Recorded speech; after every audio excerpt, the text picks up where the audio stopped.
ప్రభునందు ప్రియమైనటువంటి నాతోటి సహోదరి సహోదరులందరికీ మన ప్రభువును రక్షకుడైన యేసుక్రీస్తు నామములో మీ అందరికీ వందనాలు తెలియజేస్తూ ఉన్నాం.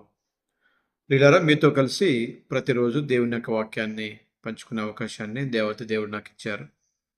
అందుని బట్టి ముందుగా దేవునికి కృతజ్ఞతలు తెలియజేస్తూ ప్రతిరోజు వాక్యాన్ని వీక్షిస్తున్నటువంటి మీ అందరికీ పేరు పేరు చెప్పిన వందనాలు తెలియజేస్తూ ఉన్నాం.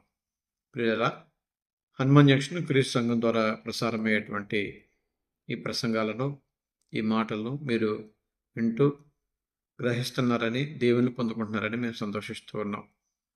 దేవుని యొక్క వాక్యం వినడం అనేటువంటిది ఉత్తమమైనటువంటి చర్య. ఆ చర్యను మీ జీవితంలో ఒక భాగంగా చేసుకుని దేవుని వాక్యాన్ని విని దేవుని పొందాలని ప్రేమతో కోరుతూ ఉన్నాం. ఈ సమయంలో మనం కొద్ది నిమిషాలు దేవుని యొక్క వాక్యాన్ని మనం ధ్యానం చేద్దాం. గడిచినటువంటి ఆదివారం మనం ఆరాధన అంటే ఏంటి అనే విషయాన్ని మనం ఆలోచన చేసాం. ఆరాధన అనే పదానికి అర్థం ఏంటి అనే విషయాన్ని ఆలోచన చేసాం. ఈ వారము లేక ఈ ఆదివారం మనం ఏం ఆలోచన చేస్తామంటే, నేను ఎందుకు దేవుణ్ణి ఆరాధించాలి? ఈ లోకంలో చాలామంది మా మనసులో దేవుడు ఉన్నాడండి, మా హృదయంలో దేవుడు ఉన్నాడండి, మందిరానికి రావండి అంటూ ఉంటారు. మీ మనసులో ఉన్న, మీ హృదయాల్లో ఉన్న ఆదివారము ఖచ్చితంగా మనం దేవుని మందిరానికి రావాల్సిందే. ఆదివారము సంఘముగా కూడుకోవాలి. ఎందుకు ఆదివారం సంఘంగా కూడుకోవాలి అనంటే, రెండు బలమైనటువంటి కారణాలండి. ఒకటి, యేసుక్రీస్తు ప్రభువారు మన కోసము చనిపోయి తిరిగి లేచినటువంటి రోజది. రెండవది, యేసుక్రీస్తు ప్రభువారు మన కోసం ప్రాణత్యాగం చేసి రక్షణ బహుమానం ఇచ్చినటువంటి రోజది. మరి ఆ రోజును మనం సంఘముగా మనం పురస్కరించుకోకపోతే ఖచ్చితంగా మనం శాపానికి గురవుతాం. మొదటి శతాబ్దపు క్రైస్తవులు ఆదివార దినాన చాలా ప్రాముఖ్యమైనటువంటి దినంగా భావించి ఆ దినాన దేవునికి మాత్రమే వాళ్ళు ప్రాధాన్యత ఇచ్చేవాళ్ళు. ఈరోజు లోకంలో చాలామంది దేవునికి ప్రాధాన్యత ఇవ్వలేకపోతున్నారు. లోకానికి ఇచ్చినంత ప్రాధాన్యత దేవునికి ఇవ్వలేకపోతున్నారు. మిగతా కార్యాలకు ఉన్నటువంటి ప్రాధాన్యత దేవునికి ఇవ్వలేకపోతున్నారు. పెళ్లికి ఇచ్చినటువంటి ప్రాధాన్యత మందిరానికి ఇవ్వలేకపోతున్నారు. ఇంకా చిన్న చిన్న కారణాలకు ఇచ్చినంత ప్రాధాన్యత దేవుని మందిరానికి వెళ్ళిపోతున్నారు. నాతోటి ప్రియమైన వాళ్ళరా, దేవుని మందిరానికి మనం దూరం అయితే దేవుడు మనకు దూరం అవుతాడు. దేవుడు మనకు దూరం అయితే ఏ కార్యం కూడా మన జీవితంలో సఫలం కాదు. అది మీరు గుర్తుపెట్టుకోవాలి. మందిరమే నీకు శక్తి. మందిరము ద్వారానే దేవుడు నీకు మేలు చేస్తాడనే విషయాన్ని మనం అర్థం చేసుకోవాలని మీ అందరికీ ప్రేమతో తెలియజేస్తా ఉన్నాను. కనుక నాతోటి ప్రియమైన వాళ్ళారా, నేను ఎందుకు దేవుని ఆరాధించాలంటే రెండు బలమైనటువంటి కారణాలు చెప్పాను. ఒకటి, క్రీస్తు మన కోసం చనిపోయి తిరిగి లేచిన రోజు. రెండవది, యేసుక్రీస్తు ప్రభువారు మన పాపాల నిమిత్తం చనిపోయి తిరిగి లేచి మనకు రక్షణ ప్రసాదించినటువంటి రోజు. అందుకనే ఆదివారం మనం సంఘముగా కూడుకోవాలి. క్రీస్తు యొక్క మరణము, సమాధి, పునరుద్ధానము జ్ఞాపకం చేసుకోవాలి. సంఘముగా కూడుకోవాలి, సంఘముతో ప్రార్థించాలి, సంఘముతో కీర్తనలు పాడాలి, సంఘముతో వాక్యం వినాలి, సంఘముతో రొట్టె విరవాలి, సంఘముతోనే కానుకలు ఇవ్వాలి. అది ఆరాధన. మొదటి శతాబ్దపు క్రైస్తవులు అలా చేశారు. మనం కూడా అదే చేయాల్సినటువంటి అవసరం ఉందని మీకు ప్రేమతో తెలియజేస్తూ ఉన్నాను. దేవుడు యోగ్యుడు గనక ఆయన యోగ్యతను గుర్తించడానికి, లేకపోతే ఆయన శక్తిని ఆయన గొప్పతనాన్ని వర్ణించడానికి, లేక ఆయన గొప్పతనాన్ని ప్రచురపరచడానికి మనము ఆరాధన చేయాలి. యోహాను సువార్త 4వ అధ్యాయము 24వ వచనంలో దేవుడు ఆత్మ కనుక ఆయన ఆరాధించేవారు ఆత్మతో సత్యముతో ఆరాధించాలి అనేటువంటి మాట మనం చూస్తాం. ఎలా ఆరాధించాలంటే రోమాపత్రిక 12వ అధ్యాయం 1వ వచనం ప్రకారము సంపూర్ణంగా మన హృదయాలు దేవునికి సమర్పించాలి.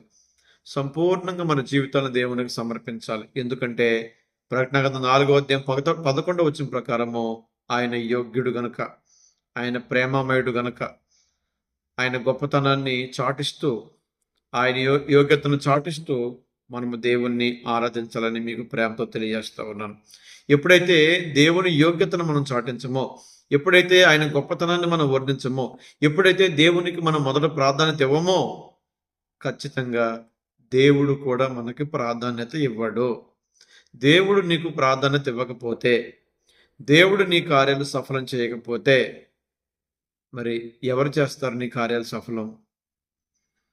ఎవరు ఆదుకుంటారు నిన్ను? ఎవరు పోషిస్తారు నిన్ను? ఎవరు బలపరుస్తారు నిన్ను? ఎవరు రక్షిస్తారు నిన్ను? ఎవరు కాపాడతారు? ఆలోచించేయండి. దేవుడు మన పక్షం ఉండగా మనకు విరోధి ఎవడు అంటాడు. దేవుడు మన పక్షాన ఉండాలంటే నేను ఆయన పక్షాన ఉండాలి. నేను ఆయన పక్షాన ఉండాలంటే ఆయన మందిరాన్ని విడిచిపెట్టకూడదు. ఇక మనం ఆలోచన చేసినట్టు కీర్తన గ్రంథము 95వ కీర్తన 3-7 వచనాలు చూసినట్లయితే మనము దేవుని గొప్పతనాన్ని చాటించాలటండి ఆదివారాన. దేవుడు ఎంత గొప్పవాడో ఆయన గొప్పతనాన్ని మనం చాటించాలి. కీర్తన గ్రంథము 95వ కీర్తన 3వ వచనం దగ్గర నుంచి చదువుకుందాం. యెహోవా భక్తిహీనులు ఎంతవరకు ఉత్సహించుదురు? భక్తిహీనులు ఎంతవరకు ఉత్సహించుదురు? వారు వదరచు కఠోరమైన మాటలు పలుకుచున్నారు. దోషము చేయువారందరూ బెంకములాడుచున్నారు. యెహోవా మాట్లాడట్లేదు, యాకోబు దేవుడు విచారించట్లేదు అనుకుని యెహోవా వారు నీ ప్రజలను నలగొట్టుచున్నారు. నీ స్వాస్యమును బాధించున్నారు. విధవరాండ్రను పరదేశములకు పంపుచున్నారు. తండ్రి లేని వారికి హతము చేయుచున్నారు. జనులు పశుప్రాయుల్లాగా దీనిని ఆలోచించుడి. బుద్ధిహీనులారా, మీరెప్పుడు బుద్ధిమంతులవుదురు? ఎప్పుడు బుద్ధిమంతులు అవుతాం మనం? ఎప్పుడు దేవుని గొప్పతనాన్ని మనం తెలుసుకుంటాం? దేవుని యొక్క గొప్ప శక్తిని గురించి ఇక్కడ మాట్లాడుతూ ఉన్నాడు. అలాగే 95వ కీర్తన 3వ వచనం దగ్గర నుంచి మనం ఆలోచన చేసినట్లయితే యెహోవా మహాదేవుడు, దేవతలందరికంటే పైన మహత్యము గల మహారాజు అయిన భూమి అగాధ స్థలములు ఆయన చేతిలో ఉన్నవి, పర్వత శిఖరములు ఆయనవే. ఎంత గొప్పవాడో చూడండి. ఆయన భూమి అగాధ స్థలములు ఆయన చేతిలో ఉన్నవట, పర్వత శిఖరాలు ఆయనవేనట, సముద్రం ఆయనది, ఆయన దాన్ని కలుగు చేసెను, ఆయన హస్తములు భూమిని నిర్మించెను. ఆయన మన దేవుడు, మనము ఆయన పాలించు ప్రజలము, ఆయన మేపు గొర్రెలము. రండి, నమస్కారం చేసి సాగిలి పడదాము, మనం సృజించిన యెహోవా సన్నిధిని మోకరించుదాము. నిన్ను సృజించినటువంటి దేవుని సన్నిధిలో నువ్వు మోకరించాలి. అది నీ బాధ్యత, నీకు క్షేమం. అది నువ్వు కూర్చున్నా, నువ్వు నిలబడుతున్నటువంటి నేల అయింది, నువ్వు పీల్చే గాలి అయింది, నువ్వు ఆయన వ్యక్తివి. ఆయన ప్రాణం పోస్తే నువ్వు భూమి మీద బతుకుతున్నావు. అలాంటి దేవుణ్ణి నువ్వు పక్కన పెడితే, దేవుడు నిన్ను పక్కన పెట్టే స్థాయికి వస్తే, దేవుడు పక్కన పెట్టాలని నిన్ను అనుకుంటే నీకు ఎవ్వరు దిక్కుండరు, ఎవ్వరు నిన్ను కాపాడలేరు. ఆలోచించేయండి. దేవుని దూరం చేసుకోవద్దు, దేవుని మందిరాన్ని దూరం చేసుకోవద్దు. దేవుని గొప్పతనాన్ని చాటించాలి. గొప్పతనం చాటించాలంటే రావాలట. రండి, నమస్కారం చేసి సాగులు పడదాము, మనం సూచించిన యెహోవా సన్నిధిని మోకరించుదాము. ఆయన మాటలు అంగీకరించినట్ల ఎంత మేలు. దేవుని మాటలు అంగీకరిస్తే ఎంత మేలు. దేవుని మాటలు వినాలంటే రావాలి కదా, మందిరానికి రావాలి కదా. దేవుడు మందిరం సంఘంలో ఉన్నట్లయితే సేవకుల ద్వారా, ఆయన వాక్యం ద్వారా నీతో మాట్లాడతాడు కదా దేవుడు. మరి ఇంటికాడ కూర్చుంటే అది ఆరాధన అవుతుందా? ఇంటికాడ చేస్తే అది ఆరాధన అవుతుందా? సంఘముగా నువ్వు కూడాలి, అది మన బాధ్యత. అలాగే రాజుల మొదటి గ్రంథము 9వ అధ్యాయం 1-3 వచనాలు మీరు ఆలోచన చేసినట్లయితే, దేవుని దృష్టి మన మీద నిలుపుటకు, ఆయన మందిరానికి మనం వెళితేనట, ఆయన మందిరంలో మనం ఉంటేనట, దేవుని దృష్టి అంతా మన మీద ఉంటుందట. ఆయన దృష్టి నీ మీద, నీ కుటుంబం మీద ఉండాలంటే, ఆయన నీ ప్రార్థన మనల్ని ఆలకించాలంటే నువ్వు ఆయన మందిరంలో కనపడాలి, సంఘంలో ఉండాలి. నువ్వు సంఘమునకు వెలుపల ఉంటే ఆయన దృష్టి నీ మీద, నీ కుటుంబం మీద ఉండదని మీకు తెలియజేస్తా ఉన్నాను. అలాగే 92వ కీర్తన 13వ వచనం చూసినట్లయితే, ఎందుకు రావాలి, నేను ఎందుకు ఆరాధన చేయాలంటే వర్ధిల్లటానికి. 92వ కీర్తన 13వ వచనంలో ఆయన మందిరంలో నాటబడితే వర్ధిల్లుతారనేటువంటి మాట అక్కడ మనం చూస్తాం. మళ్ళీ నువ్వు వర్ధిల్లాలనుకుంటే, నీ కుటుంబం వర్ధిల్లాలనుకుంటే, నువ్వు దీవించబడాలనుకుంటే ఖచ్చితంగా ఆదివారము నువ్వు దేవుని మందిరంలో కనపడాలి. నాకు ఆ పని ఉంది, నాకు ఈ పని ఉందని దేవుని దగ్గర మీరు చెప్పొద్దండి.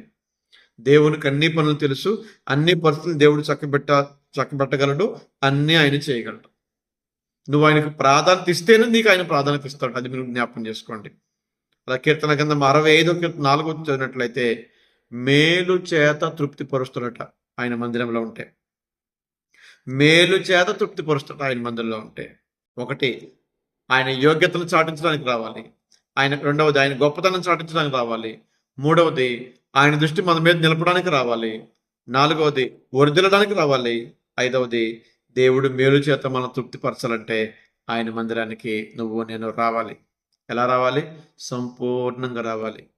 యథార్థ హృదయంతో రావాలి. సందేహంతో రాకూడదు. యోగ్యమైన మనసుతో రావాలి. ఆత్మతో సత్యముతో దేవుని ఆరాధించాలి. మన హృదయాలు దేవుని వైపున కుమ్మరించాలి. అప్పుడే దేవుడు మన ఆరాధన స్వీకరిస్తాడు. మనకు కావాల్సిన ప్రతి ఈవుని దేవుడు దయచేస్తాడు. ఒకవేళ దేవుని మందిరంలో కనపడకుండా ఉన్నట్లయితే ఖచ్చితంగా దేవుడు నీకు శాపాన్ని కలుగు చేస్తాడు. కనుక మందిరానికి దూరం కావద్దు. దేవుని దీవెనలు పొందండి. మిమ్మల్ని మీ కుటుంబాన్ని దేవుడు దీవిస్తాడు. మీ అందరికీ వందనములు.